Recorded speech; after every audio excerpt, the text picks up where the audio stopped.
Hi, my name is Shanita Chapman. I am a student at Ashford University, and I am presenting a presentation implementing Instant Messenger in the workplace. First of all, I want to state that because technology has taken over in our world today, Instant Messenger has risen to the top of the list of resourceful tools to use in the workplace. In this presentation, I will show an analysis of how Instant Messenger can reduce errors and questions, create a better note system with saved data, get assignments completed faster, creating more clientele, and lastly, communication among staff. First, I'm going to advise you all that this presentation is presented for my supervisors and the owner of the company that I'm currently working with. Right now, we have a total of 18 employees, and we're kind of having a problem with questions being repetitively asked, being away from our desk, receiving different answers from different supervisors, frustrated employees, and unlimited overtime. Now, my company is pretty much based, it's a preservations company, and we pretty much take old documents and scan them into a system, and then our data entry team enters the information into the system so that it's provided with the county court records. Right now, we have about 18 employees, and Instant Messenger will be a great help with reducing questions if we were able to get people to stay at their desk, prevent walking back and forth to the supervisor's desk, along with preventing lines, of people wanting to ask questions at the same time. Right now, we're able to key a document a minute. So that's pretty much 60 documents a minute. Now, each employee are asking at least 6 questions a day. It takes about 3 minutes at the least to walk over to the supervisor's desk and get a question answered and walk back to your own desk.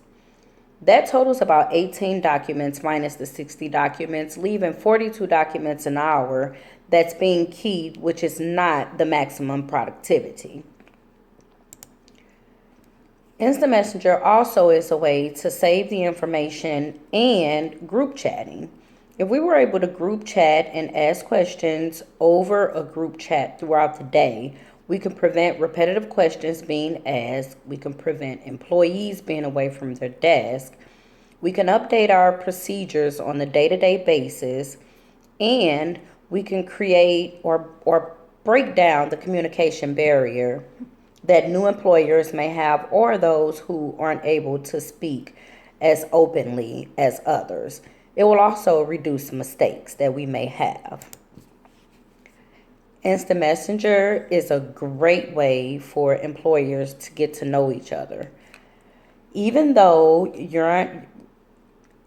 Instant Messenger isn't supposed to be used for personal references, I believe that even by communicating via work or about work issues is still enough to make someone comfortable enough to be able to approach them when they aren't instant messaging. It also prevents the supervisors and the other employees asking questions from being overwhelmed, which creates attitudes and frustration.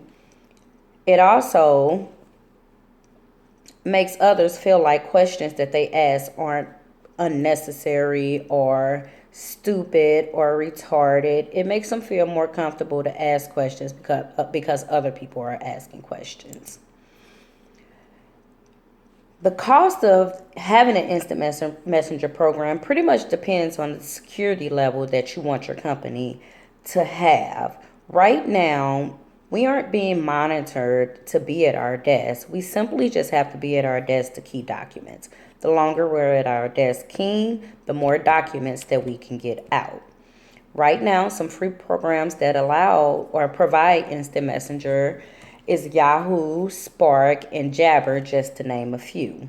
Now, if you want to go further and beyond to have instant messenger with security systems where you will have a light on for availability, also where you'll be able to instant messenger outside of your company. Then those programs usually will take about $4 to $7 per employee per month. So depending on what services your company needs, then that's how you will go about making the decision about what type of instant messenger your company needs. In this situation, a Yahoo program for instant messenger will be just fine because within our 18 employees, we don't have any business outside of our office, so we would only need to communicate with each other. There are also negative impacts on using instant messenger. The first and biggest negative impact is decreased productivity because of personal messaging. Now, there are legal risks also as the cost of having multiple services, which I spoke about earlier, where you would have to message outside companies or outside providers or servicers. But in that case, we don't have that problem, so we won't need multiple services. As far as legal risk, the training that'll be implemented with the Instant Messenger program will advise employees what they can and can't do on the Instant Messenger. It will give them examples of jokes, sexual harassment, and offensive messages that may or may not come across on Instant Messenger to cause legal risk. As far as decreased productivity, pretty much, it's just, what you're supposed to be doing at work. If you just do your job and don't abuse the instant messenger system, then I don't think that there will be any problems within our organization as far as instant messenger. On top of the fact that you will have security measures in place to make sure that if you ever needed to monitor anything that came across instant messenger, that it's always there in your backup drive. Overall, instant messenger for our company would definitely cut down time away from your desk, prevent questions and wrong answers. It can be used to update instruction manuals and also improve communication between employees. With that being said, I think instant messenger would be a great asset to this company. Thank you all for listening.